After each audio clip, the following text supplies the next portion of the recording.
chez les hommes, en cas de dépression, on retrouve malheureusement beaucoup plus de taux de suicide. Et quand je parle de suicide, ce n'est pas des tentatives, c'est de suicide réussi.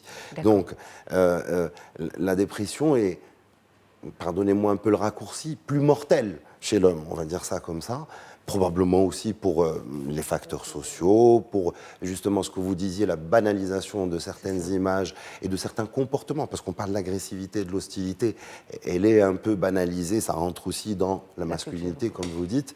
Et ça, au final, ça fait que la personne n'ira pas voir forcément le psychiatre, ou au moins le médecin généraliste, parce que bien sûr il peut se faire traiter, et ce sera une espèce de tabou, sans compter que souvent il s'accompagne des troubles des fonctions sexuelles, etc., qui sont absolument... Enfin, d'ailleurs, il y a souvent un focus là-dessus, c'est-à-dire il n'y a plus le focus sur l'état mental, etc., mais on va aller voir l'urologue, les sexologues, pour voir qu'est-ce qui se passe, pourquoi, il y a un focus, alors qu'en fait, ce n'est qu'un symptôme de cette dépression qui est là, mais qui n'est pas repérée et qui n'est pas prise en charge.